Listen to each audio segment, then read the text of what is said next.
Sesión ordinaria. Se discutirá proyecto de ley de títulos de propiedad para la misión vivienda. Entrada en vigor. Ricardo Molina considera que oposición busca manipular, aprobando ley de propietarios de la Gran Misión Vivienda Venezuela. Crisis humanitaria. Diputado José Manuel Olivares no descarta interpelación de ministra de Salud. Ley de amnistía, sin consignación alguna de documentos en la materia. Sin suministros, colegios de Bolívar con escasez de medicamentos desde noviembre. Investigación. Difunden video con detalles de la fuga y recaptura de Joaquín El Chapo Guzmán. A un paso, Aragua barrió la serie en Maracay y quedó a un juego del título. Magallanes buscará un séptimo partido. Riri sorprendió a sus fanáticos. Adelanto del tema promocional de su nuevo disco.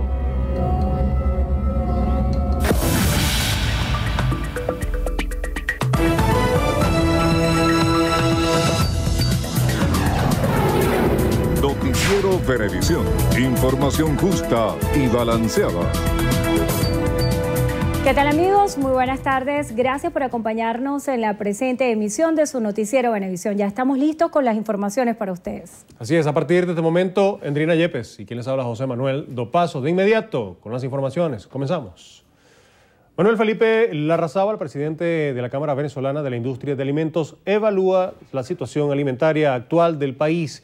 Liz Flores se encuentra en vivo y directo en la sede de Cavidea y nos comenta. Buenas tardes, Liz, te escuchamos. Hacemos todas las empresas, indican que es un clamor. Como bien lo decías, acaba de concluir la rueda de prensa que convocó Manuel Felipe Larrazábal para explicar cuál es la situación que presenta la industria de alimentos. En este sentido informó que hasta ahora, en los últimos 4 meses, las empresas que producen alimentos en el país registran una caída en la fabricación de estos bienes básicos para la población de 10%. Destaca que algunos productos han dejado de ser producidos, como en el caso de la salsa de tomate, las bebidas en polvo, la avena, y esto generado porque, según lo explica, las empresas, las industrias del país no tienen suficiente acceso a divisas para obtener las materias primas requeridas y poder garantizar pleno abastecimiento. Justamente vamos a conversar con Manuel Felipe Larrazábal para que nos presente entonces en detalle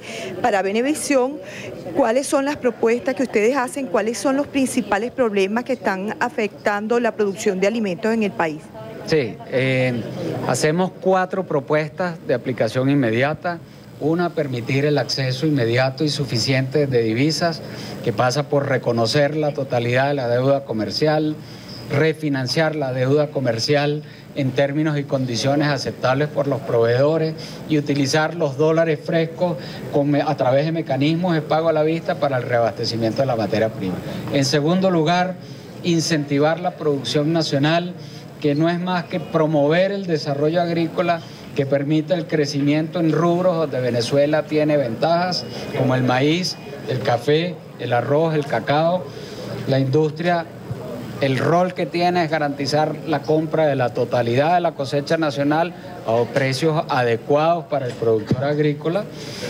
La tercera propuesta es revisar oportunamente los precios de los productos regulados, ejecutando lo que hemos denominado el plan de adecuación de productos regulados al régimen del precio máximo de venta al público establecido en la ley de precios justos, que permita precios que logren una rentabilidad mínima aceptable para el fabricante, de tal manera que pueda invertir en el incremento de la capacidad de producción y obviamente privilegiar el trabajo productivo a través de la aplicación de la ley orgánica del trabajo.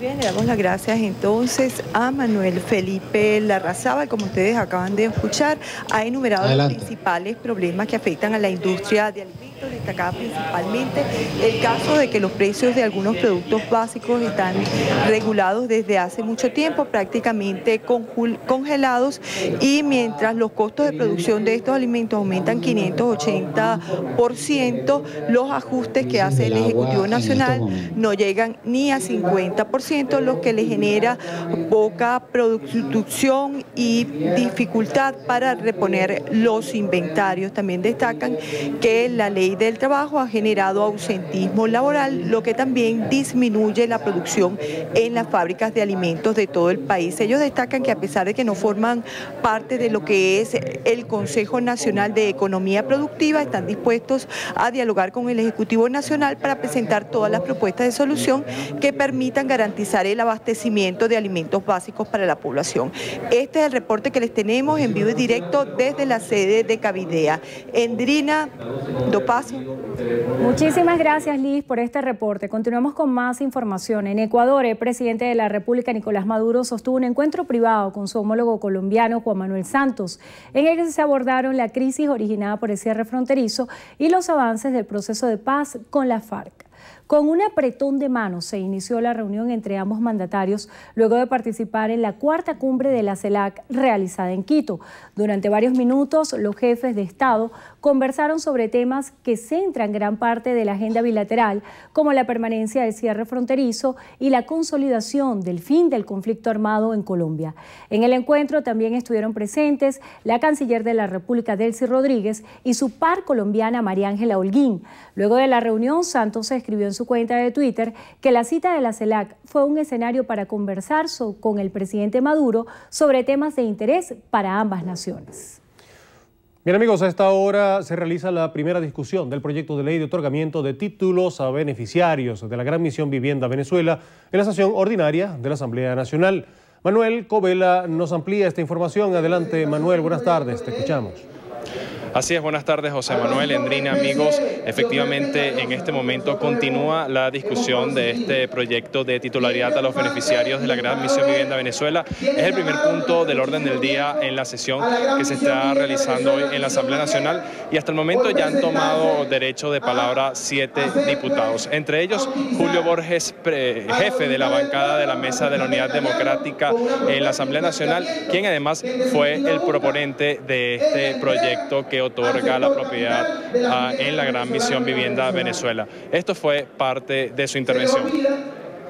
El propio presidente Maduro dijo que él estaba absolutamente decepcionado que hubiese gente de la Misión Vivienda celebrando el triunfo de la unidad.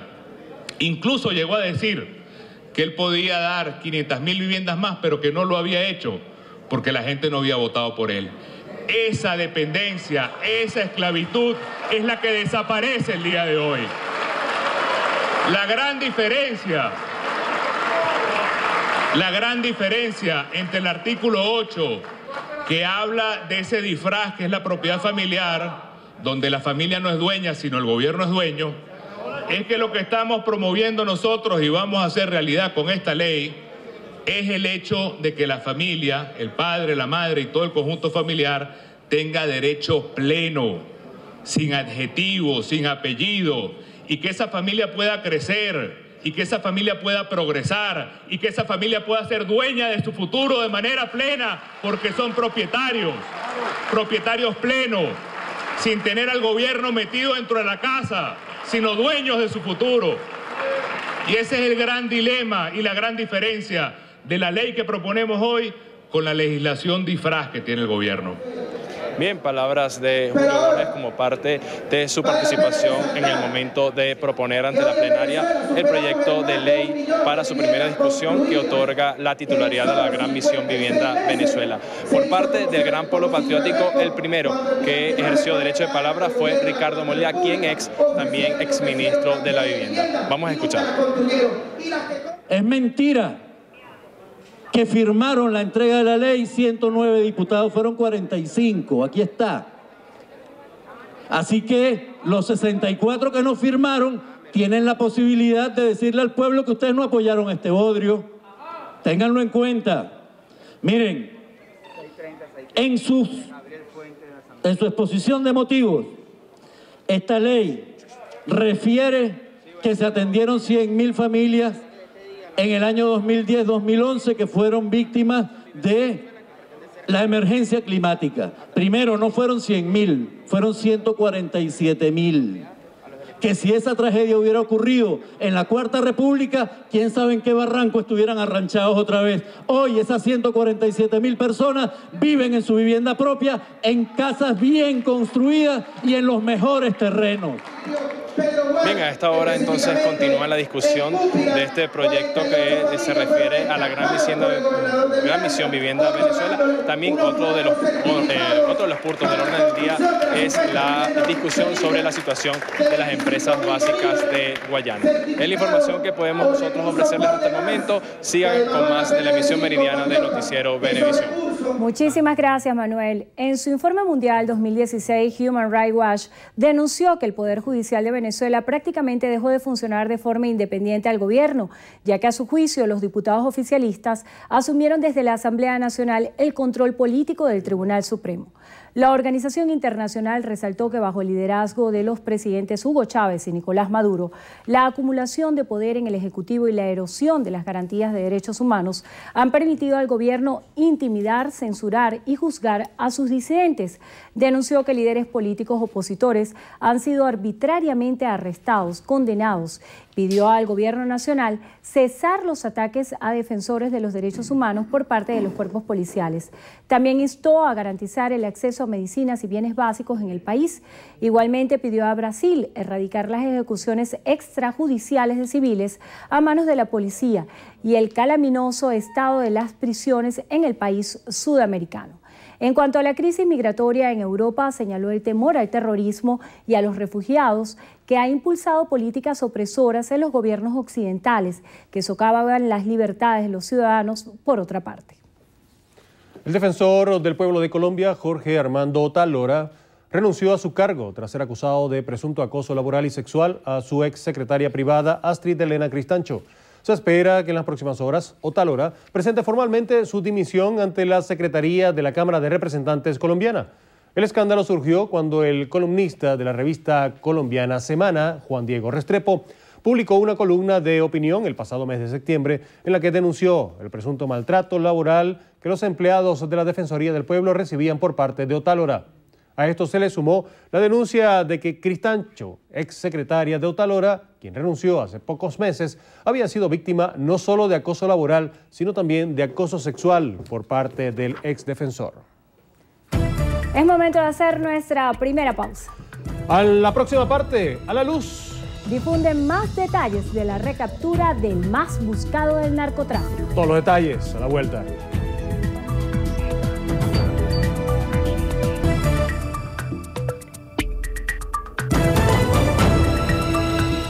El presidente de la Subcomisión de Salud de la Asamblea Nacional, José Manuel Olivares, no descarta una venidera interpelación de la ministra de Salud ante la crisis humanitaria que asegura se vive en el país. El diputado se reunió con las sociedades médicas para buscar soluciones.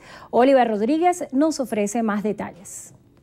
Durante el encuentro, el parlamentario pidió confianza y apoyo a las sociedades médicas presentes para abordar la difícil situación, al mismo tiempo que lamentó que los diputados del PSUV no valoraran el debate sobre la crisis de salud. Le volvemos a dar, señora ministra, un voto de confianza, le volvemos a abrir las puertas del Parlamento, las puertas de la universidad, las puertas de las sociedades científicas y médicas de nuestro país. Si la ministra no rectifica, tenga la seguridad de nuestro país que tendremos que hacer garantes de la mayoría en el Parlamento Nacional, de la interpelación, incluso del voto de censura, porque la ministra no respondería a lo que son la altura del problema que vive el país, la gravedad, como se declaró el día de ayer, de lo que es una crisis humanitaria de salud y que entienda que hoy mueren venezolanos por falta de medicina. Olivares resaltó que es partidario de acabar con los seguros médicos, pero el día en que venezolanos no mueran en un hospital por falta de medicinas, por lo que pidió a dirigentes del oficialismo ser coherentes con sus planteamientos. Y yo sí lo he dicho, vamos a acabar con los seguros, vamos a acabarlo, pero eso va a ocurrir cuando los venezolanos vayan a un hospital porque es mejor que cualquier clínica, cuando la atención en un hospital sea mejor a la de cualquier clínica,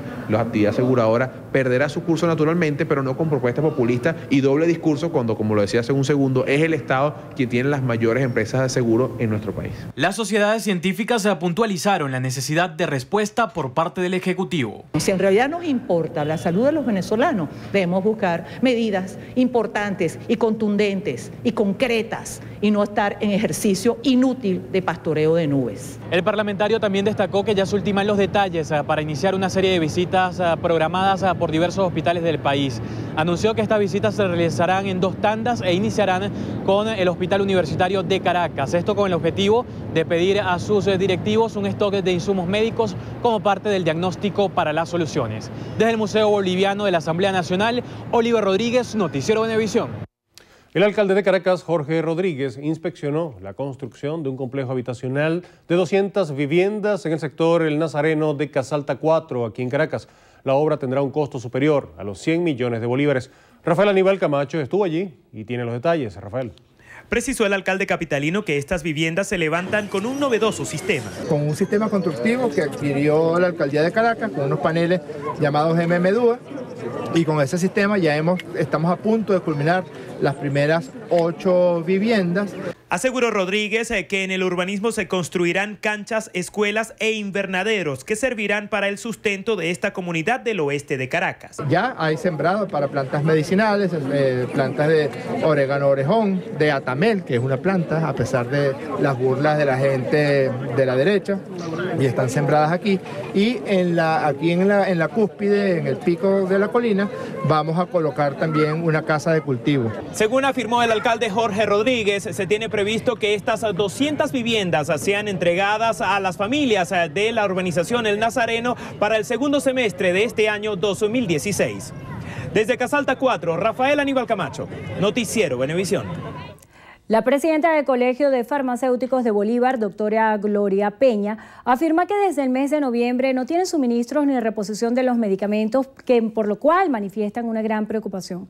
Mayerlin Carvalho con los detalles. Voceros del gremio farmacéutico de Bolívar afirman que las redes comerciales de farmacias no pueden cumplir el servicio porque no tienen suministros ni reposición de inventarios. La crisis es tal que desde noviembre, mediados de noviembre, no entran a las farmacias comerciales ningún tipo de reposición de stock de medicamentos hasta la fecha de hoy. Sumarnos a la solicitud de declaración de crisis humanitaria en el sector salud. Agregan que los pacientes de esta región se ven afectados por la falta de medicamentos para combatir diversas enfermedades. El haloperidol no se consigue por ningún lado. Es un medicamento vital y esencial para el tratamiento de la psicosis y no lo tiene. Los productos y medicamentos psicotrópicos, como el clonazepam, que es su forma de especialidad farmacéutica que se conoce en el mercado, es el Clonac, Clonatril, etcétera, o Ribotril, tampoco se consigue. Representantes del Colegio de Farmacéuticos del Estado Bolívar exhortan a las autoridades competentes a atender el llamado de emergencia ante la grave crisis humanitaria que afecta al sistema salud. Desde el Estado Bolívar, Mayerlin Carvalho, Noticiero Venevisión.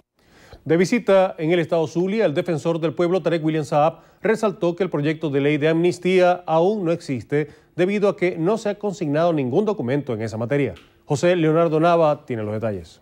Desestimó que el diálogo y la conciliación no haya predominado en el sector opositor para alcanzar un acuerdo en la propuesta de decreto de emergencia económica.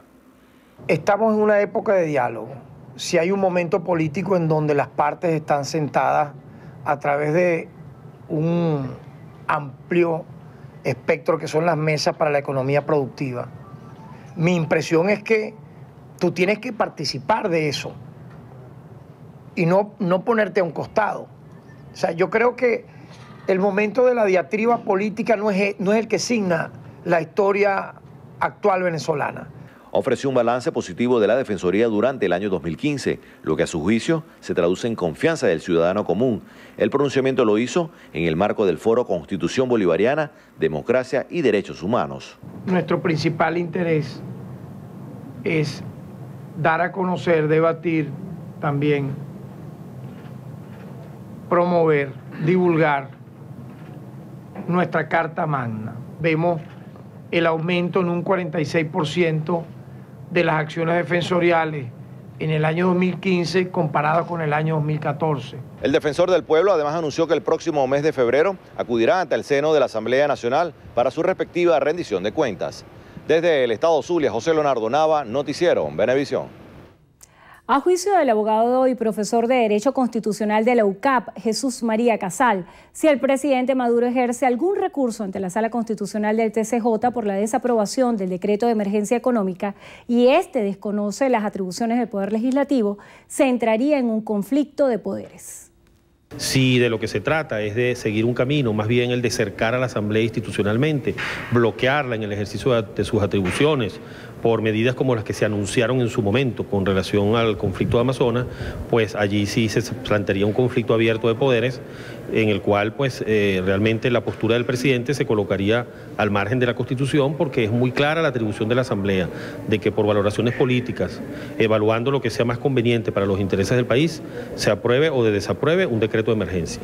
Así lo manifestó el también consultor jurídico del Parlamento venezolano durante un foro con juristas y sociedad civil denominado Atribuciones y Límites de la nueva Asamblea Nacional, realizado en el Colegio San Ignacio aquí en Caracas. A partir de este viernes 29 de enero se iniciará el ciclo permanente de visitas guiadas en la Asamblea Nacional, impulsado por Diana D'Agostino, tras una solicitud hecha por el presidente del Palacio Legislativo, Henry Ramos Alup. El Parlamento le abrirá sus puertas a las nuevas generaciones para que se conviertan en diputados por un día, ya que tendrán la oportunidad de realizar un debate real en el hemiciclo de sesiones. Diana D'Agostino explicó que en este Parlamento infantil los niños estarán sentados en los curules y van a desarrollar un debate de ideas, actividad que para D'Agostino es un paso importante para retomar los valores ciudadanos que se han desgastado en nuestro país. Tiene previsto que sean 60 niños quienes visiten cada viernes las instalaciones del Palacio Federal Legislativo, con la salvedad de las fechas festivas escolares.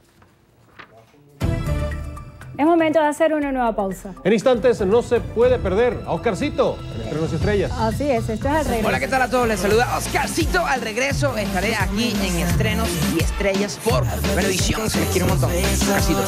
Eres experta haciendo eso. Esos besos de chocolate. Como esos comer.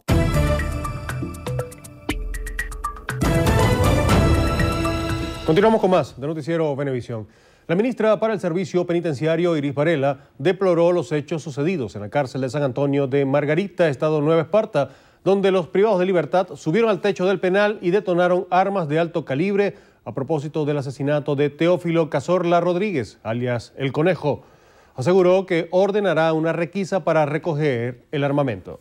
Yo retiré todo el personal administrativo y les dije, hasta que no consiga todas las armas que hay ahí, no tienen visita. Ellos ya lo saben, ahí no hay visita hasta que no se consiga todo ese armamento que ellos de manera grosera, ¿no?, exhibieron públicamente y generaron una situación de zozobra y de angustia. Rechazó las afirmaciones de voceros de la oposición respecto al sistema penitenciario nacional. Hay que informarle al país que Margarita, el interno judicial de Nueva Esparta, ubicado en Margarita, está dentro de un grupo de recintos penitenciarios que dentro de los planes se iban a ser abordados para su pacificación definitiva y su desarme definitivo este año.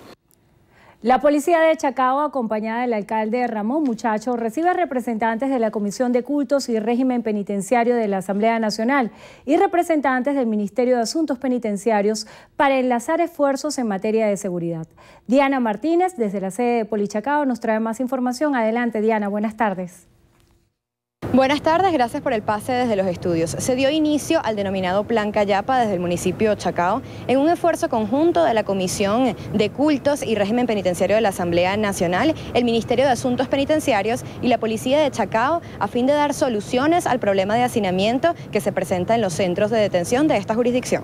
De manera inmediata, la Comisión de Cultos y Régimen Penitenciarios hizo contacto con la ministra de Asuntos Penitenciarios y ha delegado a la viceministra Marielis Valdés con la finalidad de aplicar un dispositivo que tiene el gobierno nacional denominado Operación Cayapa. Hoy esperemos que luego de esta intervención que hemos hecho a través de la Asamblea Nacional y de nuestra Comisión de Cultos y Régimen Penitenciario, podamos revisar las condiciones de cada uno de los ciudadanos que se encuentran aquí. 58 millones de bolívares serán destinados al recondicionamiento y ampliación de los centros de detención en el municipio Chacao, según afirmara el alcalde Ramón Muchacho. Asimismo, se espera el Plan Callapa se replique en los diferentes penales del país.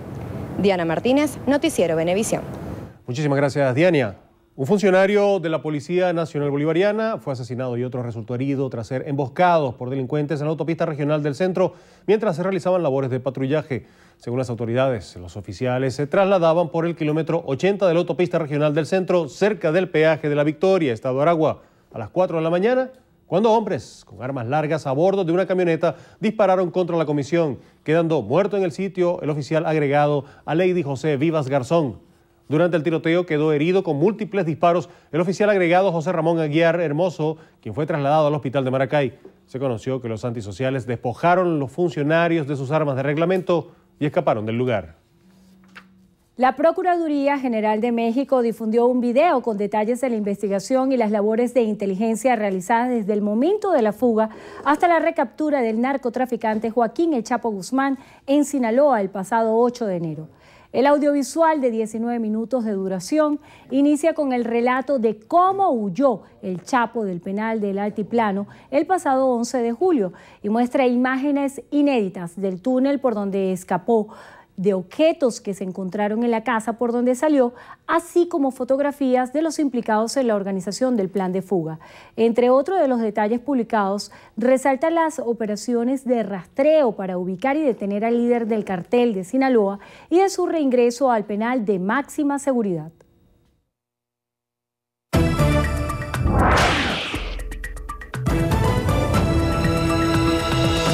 Revisamos lo que pasa en el mundo. El presidente español Mariano Rajoy resaltó la necesidad de acabar con la situación de incertidumbre que vive el país e instó al líder del PSOE, Pedro Sánchez, a elegir con quién quiere asociarse para formar un nuevo gobierno. Rajoy aseguró que quien tiene la llave en estos momentos para solucionar la conformación del gobierno es Sánchez y señaló que es él quien debe escoger su alianza. El jefe de Estado también manifestó que ya ha hecho una oferta por la estabilidad, la moderación, la sensatez y el sentido común en su país. En Chile, al menos 20 personas resultaron heridas luego de que uno de los vagones del metro de la capital se llenara de humo por un recalentamiento de las ruedas. Las autoridades locales informaron que la causa del incidente fue un cortocircuito fuera de uno de los trenes. Varios pasajeros presentaron complicaciones respiratorias por inhalación de humo. Francia aprobó una nueva ley que permite la sedación profunda para evitar el sufrimiento en enfermos terminales. La denominada Ley Final de Vida también prohíbe la ayuda activa para morir de forma asistida a través de la eutanasia. Vamos a hacer una breve pausa y más adelante el Noticiero Venevisión. Llevar a su magia a Estados Unidos. El mediocampista Juan Arango fichó con el New York Cosmos. Los detalles en breve con Tony Citadino.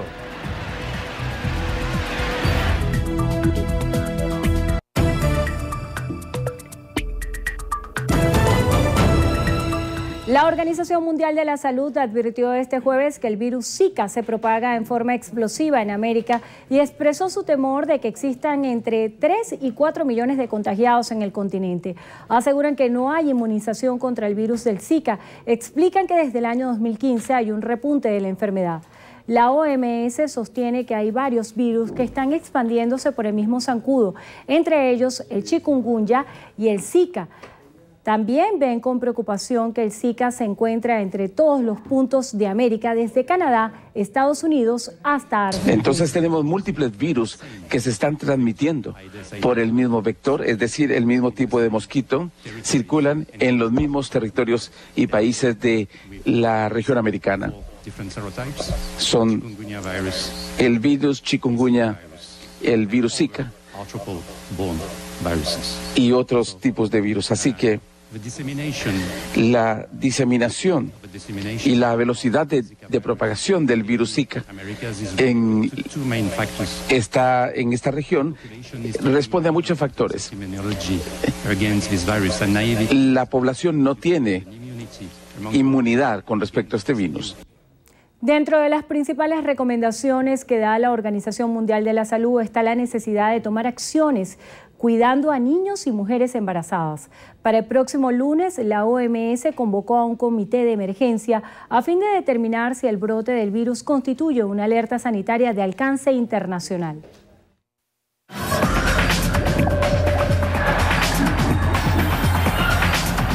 Amigos, bienvenidos a los deportes. Les saluda Tony Chitadino. Comenzamos con béisbol profesional venezolano, porque los Tigres de Aragua quedaron a un paso del título tras barrer la serie en Maracay.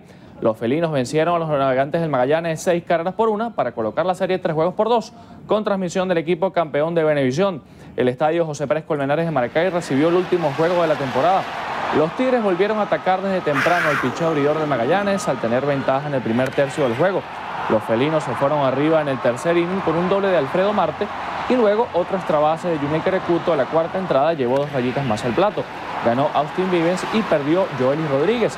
Esta noche continúa la serie en José Bernardo Pérez de Valencia. Los abridores serán Marcus Walden y Edgar González. Cambiamos al fútbol contándoles que esta mañana New York Cosmos anunció la contratación de Juan Arango. El experimentado mediocampista venezolano jugará en Estados Unidos luego de su paso durante 10 años por las ligas de España, Alemania y México. El director técnico del equipo, Giovanni Savarese, resaltó las cualidades de Arango por tener habilidad, experiencia y liderazgo. En la campaña 2014-2015, el maracayero jugó con los Xolos de Tijuana, marcando 11 goles en 45 partidos. Y en España, el Barcelona avanzó a las semifinales de la Copa del Rey por 6º año consecutivo tras vencer en la vuelta de los cuartos de final al Athletic Club de Bilbao 3 goles por 1. Los tantos del equipo azulgrana fueron de Luis Suárez, Gerard Piqué y Neymar. En la Copa Italia, la Juventus goleó 3-0 al Inter de Milán en el partido de ida a la semifinal en Torino. Álvaro Morata en par de ocasiones y Paulo Dybala anotaron por la Juve. La vuelta será el 2 de marzo en el estadio Giuseppe Meazza. Terminamos con tenis porque Novak Djokovic venció a Roger Federer y clasificó a la final del Abierto de Australia, donde buscará retener la corona y ganar su 6º título. El serbio venció al suizo con parciales de 6-1, 6-2, 3-6 y 6-3 para ahora liderar los enfrentamientos de por vida con 23 victorias en 45 juegos. Ahora Djokovic se medirá en la final al ganador entre el británico Andy Murray y el canadiense Milos Raonic. En femenino, la estadounidense Serena Williams también clasificó a la final al derrotar a la polaca Agnieszka Radwanska por 6-0 y 6-4. Así Serena jugará su 7ª final del torneo, que ya ha ganado en 6 ocasiones, y buscará además igualar los 22 títulos de Grand Slam del alemán Steffi Graf. Su rival será en la final la también alemana Angelique Kerber. Bien, hasta aquí la información deportiva en Noticiero Venevisión. Gracias por su compañía. Amigos, muy buenas tardes para todos. Yo soy Federica Guzmán y desde ya los estaré acompañando en nuestro acostumbrado recorrido por las noticias del entretenimiento aquí en Estrenos y Estrellas. Y comenzamos con los secretos de la nueva colección del diseñador Eliezer. El diseñador libanés nos ha hecho viajar hasta la India de 1911 con sus diseños, además de sus característicos vestidos con pedrería. Para la próxima temporada primavera-verano 2016 nos propone prendas y complementos deportivos como gorras, botas de inspiración militar, riñoneras y mochilas. Como es habitual, el final del show llegó uno de los momentos más espectaculares que nos conceden los desfiles de alta costura, la novia. Eliezer ha creado un vestido plagado de abalorios y una larga cola. En lugar de velo, una tela embellecida cubría la cabeza al más puro estilo indio ceremonial. Y Rihanna sorprendió a todos sus seguidores publicando un adelanto de su nuevo disco. La cantante publicó su 8º álbum y su primer trabajo discográfico desde el 2012. Cuenta con 13 temas y la versión deluxe del disco saldrá a la venta este viernes 29 de enero, como lo informó el medio especializado Rolling Stone. Riri quiso sorprender a todos con el lanzamiento por las redes sociales de Work, el primer sencillo de esta producción, que además incluye la colaboración de Drake. Y seguimos con la nueva campaña publicitaria de Calvin Klein, protagonizada por Kendall Jenner y Justin Bieber. La marca ha escogido a las celebridades para hacer la primera campaña que incluye la ropa interior y jeans al mismo tiempo. Justin y Kendall aparecen en el promocional junto a otras estrellas escogidas por Calvin Klein. El intérprete de Sorry vuelve a repetir como imagen luego de que el año pasado desatara polémicas por su supuesto retoque en sus abdominales para las fotos, mientras la menor de las hermanas Kardashian sigue brillando como una top model. Cambiamos completamente de tema porque el talentoso joven venezolano Oscarcito compartió con nosotros en íntimo para contarnos qué le prepara este 2016. Hola Federica, ¿cómo estás? Un besote para ti de mi parte. Es un placer saludarte, no solamente a ti, sino a toda la gente que siempre te ve por aquí por Estrenos y Estrellas. El año 2016 para mí un año increíblemente bueno, se perfila bueno. He comenzado ya con muchas actividades. Voy a estar haciendo promoción internacional. Ya comienzo por Puerto Rico, Colombia, Ecuador, Perú, República Dominicana. Besos de Chocolate ya va a comenzar a sonar en todos estos países. Pronto venimos con el video, comencé la promoción aquí en Caracas y vamos a terminar, bueno, en cualquier rinconcito de Venezuela. Así que Venezuela, nos vemos pronto. Oscarcito, Besos de Chocolate 2016. Esos besos de chocolate, como eso no me los da nadie. Afrodisíacos esos besos, eres experta haciendo eso. Esos besos de chocolate. Oscarcito, ya. Así llegamos una vez más al final. Yo soy Federica Guzmán. Que tengan buen provecho y los espero esta noche aquí en Estrenos y Estrellas. Muchísimas gracias, Federica. Vamos a hacer una pausa. Al regreso, en Entrevista a Venevisión, nos acompaña Luis Emilio Rondón, diputado ante la Asamblea Nacional. Él es diputado en representación de la Unidad y también presidente del Grupo Venezolano del Parla Sur. Ya está aquí en el estudio con nosotros, así que los esperamos al regreso. Entrevista Venevisión, líder en opinión, por tu canal independiente, Venevisión. ¿Qué tal amigos? Muy buenas tardes. Tal cual como lo anunciamos, ya está aquí en el estudio con nosotros Luis Emilio Rondón. Él es diputado ante la Asamblea Nacional en representación de la Unidad y presidente del Grupo Venezolano del Parla Sur. Gracias por acompañarnos. Muchas gracias por la invitación. Para mí es un placer siempre estar con ustedes en Venevisión. Para nosotros también. Deberíamos comenzar por un tema que a nivel comunicacional ha tenido un impacto no solamente en nuestro país, sino a nivel mundial. Lo que sucedió en la cárcel de San Antonio. Este evento que sin duda alguna son unas imágenes dantescas que han recorrido el mundo y que lleva a varias reflexiones.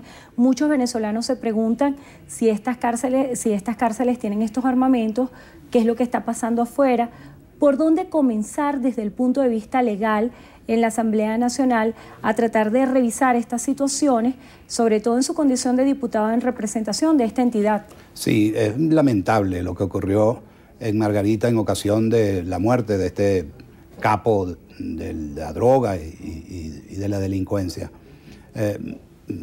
Lo primero que resalta es el fracaso absoluto de la política penitenciaria de este gobierno. No es creando un ministerio, no es no atendiendo las causas que originan estas circunstancias. Cuando demolieron la planta aquí en Caracas, anunciaron el traslado de todos estos reclusos a otros centros y advertimos que el hacinamiento es uno de los problemas más severos, pero en la cárcel conviven todo tipo de cosas. Hay circunstancias insólitas, hay discotecas, hay piscinas, hay armas y hay drogas. Todo eso manejado con un ámbito de corrupción muy amplia. Y es por eso que nosotros le reclamamos al gobierno que tiene que atender lo que vivió la comunidad de Porlamar ante ese hecho grotesco que nos ha puesto en el mundo nuevamente como un país forajido, donde no hay control del AMPA, donde la circunstancia nos está arropando. La gente no podía ir al aeropuerto, la autopista central la cerraron. Y fue una plomamentazón que duró horas, con armas de todo tipo de calibre, con absoluto desparpajo, que lo grabaron y lo pasaron por todos los medios de comunicación. La gente que se atrevió a acercarse para tomar esos videos. Eso nos indica el grado de descomposición de nuestro gobierno, un gobierno que no controla el AMPA, un gobierno que está absolutamente desbordado, no solo desde el punto de vista económico, sino también desde el punto de vista social. Ojalá que esto sirva para que el gobierno rectifique, para que destituya a la ministra encargada del ramo y nombre una comisión de técnicos, de verdaderos expertos en criminología que puedan atender con satisfacción a esa población de reclusos, a esa población penal que en función de no tener control alguno, pues se convierte en otros antros y sitios de altísima peligrosidad como son todos las cárceles en Venezuela. Desde el punto de vista parlamentario, ¿qué soluciones se pudieran dar o qué respuestas con este espíritu de hacer una humanización del sistema carcelario venezolano? Bueno, pero fíjese que hay un problema muy serio, que nosotros, de acuerdo al propio informe de la Fiscalía General de la República, estamos rondando en una impunidad que está por encima del 95%. Es decir, que de cada 100 delitos que se cometen en Venezuela, solo 5 son castigados y enjuiciados. Es decir, que tenemos 95% de las personas que delinquen en la calle. Y esa situación es lo que nos ha llevado a unas estadísticas horribles, que el año pasado, en el 2015, más de 27.000 venezolanos perdieron la vida en manos del AMPA. Si usted divide eso, 27.000, entre 12 meses, pues estamos en una situación de confrontación, de guerra, ya no de baja intensidad, como decían los técnicos en la materia a principios del 2000, sino de altísima intensidad, porque se están produciendo más decesos por causa de la violencia en Venezuela que en situaciones donde hay conflicto, en Irán o en Irak o en sitios que están bajo una circunstancia de confrontación bélica. Tienen menos muertos que Venezuela, producto de la acción del AMPA. Y esto es porque el gobierno no ha puesto el dedo en el punto claro para revertir con una política que no solo vaya dirigida a la represión, sino también a evitar las causas que generan la descomposición social, que es un virus, un cáncer peligrosísimo que está haciendo metástasis en la sociedad venezolana, porque a la gente no tener presión, a la gente no tener control por parte de los tribunales, pues están invitándolos a que delincan. Los muchachos salen a la calle y empiezan con pequeñas cosas y al poco tiempo son delincuentes muy peligrosos, y eso es producto de una política de adaptación social por parte del gobierno. Y que sin duda alguna es un tema que debe tratarse más allá de la política, porque es un tema que permea a todos los venezolanos. Nos afecta a todos. No, un delincuente no le pide a un venezolano el carné blanco o rojo para exonerarlo o castigarlo, no. Es una situación prácticamente del azar. Los venezolanos salen a la calle y se persinan, porque no saben si regresarán vivos a sus casas después de una incursión para ir a su trabajo, para ir al mercado o para hacer cualquier actividad. Y eso, el hecho de que tengamos un toque de queda. Hay que ver las ciudades en la noche. A las 8, 8:30 de la noche se ha recogido todo el mundo, porque sabe que el que está en la calle está con una rifa, con un ticket que puede ser el próximo atacado, maltratado o muerto en una acción amponil. Diputado, en otro orden de ideas, mientras nosotros estamos llevando a cabo esta conversación, está en desarrollo la sesión en la Asamblea Nacional, en cuyo orden del día figura la discusión sobre la ley de títulos de propiedad y también el tema de los tickets de alimentación a los pensionados. ¿Cuál piensa usted son los principales puntos de este debate? Ya escuchábamos la exposición de motivos, pero ¿cuál es el espíritu de estos proyectos de ley que se están presentando para los venezolanos? Bueno, en primer lugar, hacer justicia social, que lo que el Estado entrega, lo entregue de acuerdo a una ley y no de acuerdo a un carnet de militancia política. Y quitarle al gobierno una herramienta que ha venido usando para humillar a la gente, en el sentido de darle una casa y decirle: si usted no vota por lo que yo le digo, le quito la casa o le quito el taxi o le quito lo que le he dado. Cuando eso no se lo ha dado el Estado venezolano en nombre de nadie, eso se lo ha dado en función de los recursos y los ingresos que son de todos los venezolanos. Consecuentemente, nosotros planteamos que quien tiene una vivienda otorgada por el Estado debe tener el título de propiedad. Ahí se puede regular el modo de la administración de eso, pero que sea patrimonio propio de esa familia, que la puedan heredar sus hijos, que pueda acudir a una institución para obtener un préstamo y mejorarla. En definitiva, que sea de su propiedad de verdad. Eso es un elemento de justicia, lo ofrecimos en la campaña electoral y lo vamos a cumplir. El gobierno se queja, dice que estamos haciendo un proselitismo. No, quienes hicieron proselitismo fueron ellos. Nosotros lo que estamos es haciendo un acto de justicia. Y en cuanto al cestatique o el sistema de compensación para los adultos mayores, los pensionados y jubilados, porque hay una razón elemental.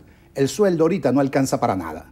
Tú ganas el sueldo mínimo, que son 9.000 bolívares, y la canasta básica está en 95.000, es decir, 10 veces un salario mínimo. Hay que otorgarle a la gente la posibilidad de fortalecerle el ingreso. Y en épocas de crisis mucho más. Esta crisis no ha tocado fondo. Nosotros vamos a ver situaciones mucho más graves en el decurso de este año, porque no se tomaron las previsiones, porque el gobierno con su corrupción desapareció 1.000 millones de dólares. lo reconoció el propio presidente Maduro en la presentación de su informe ante la Asamblea Nacional. Y nosotros tenemos que hacer justicia con los que menos tienen, con aquellos que solo tienen esa compensación producto de su trabajo, de su jubilación o de su pensión, pero que no les alcanza para nada. Además, lo poco que tienen, entonces no se consigue nada en los mercados, no se consigue nada en las farmacias. Tenemos una situación muy grave que nosotros hemos venido señalando, que no es que estamos a la puerta de una crisis humanitaria, estamos desvalidos, estamos ya en una crisis humanitaria, porque si una persona tiene una enfermedad crónica, tiene que estar saltimbanqueando de una farmacia a otra y muchas veces no consigue los productos. Una ama de casa que tiene un infante tiene que estar de un mercado en otro. En uno consigue la leche, en el otro consigue el azúcar, en el otro consigue no sé qué cosa, pero no hay un abastecimiento eficiente y no hay forma de que nosotros hagamos que el gobierno rectifique. El pueblo votó por una rectificación y ese es nuestro empeño de que esa se produzca al más breve plazo. En el medio de la crisis económica, usted mencionaba una arista que para muchos es muy determinante y es la corrupción.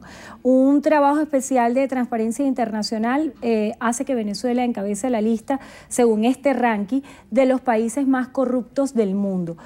¿Cómo se va a ejercer ese rol de Contraloría en la Asamblea Nacional, mirando lo que ha ocurrido en el pasado y también viendo lo que puede ocurrir más adelante? Bueno, lo que pasó, Andreina, es muy sencillo. En 17 años no tuvimos control de la administración pública sobre esa gran cantidad de recursos de los cuales dispuso el gobierno. Se negaron a hacer todas las investigaciones sobre casos muy protuberantes y es por ello que ahora encabezamos varios rankings. El ranking de la corrupción, número 1. El ranking de las ciudades más peligrosas, tenemos 2 o 3 en las primeras 15 ciudades en el mundo.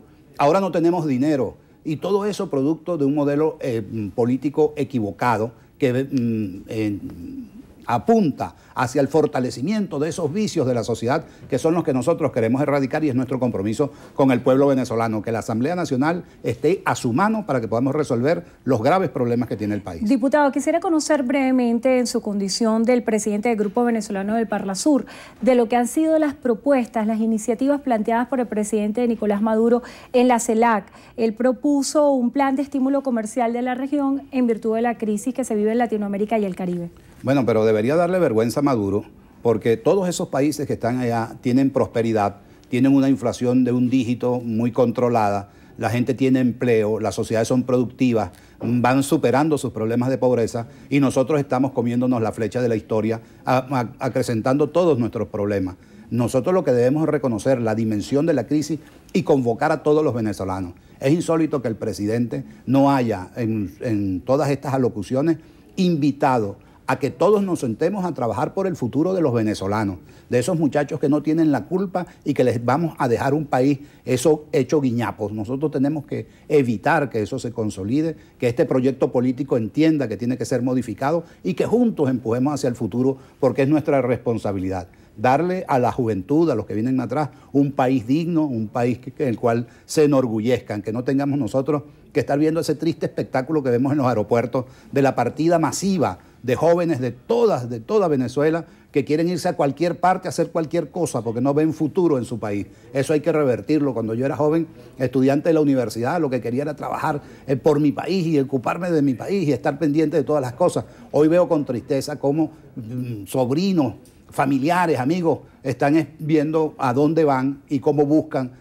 un mejor destino para ellos. Nosotros tenemos que regresarle la esperanza a los venezolanos y eso es uno de los compromisos que hicimos en la campaña electoral y que creemos que es importante, tener fe en el futuro y reclamarle con energía a este gobierno todos los hierros, todas las equivocaciones que ha cometido, pero darle siempre una salida constitucional, pacífica, democrática y electoral para que podamos nosotros ir resolviendo el nudo de crisis tan serio y tan grave que vive la Venezuela del siglo XXI. Bueno, le damos las gracias a Luis Emilio Rondón, él es diputado ante la Asamblea Nacional en representación de la Unidad, presidente del Grupo Venezolano Parlasur. Y gracias a ustedes también por habernos acompañado. Que tengan todos feliz tarde, José Manuel. Muchísimas gracias, Sandrina. Amigos, así ponemos punto final a la presente emisión. Recuerden, Noticiero Venevisión Canal 4 reporta. Ustedes deciden. Feliz tarde.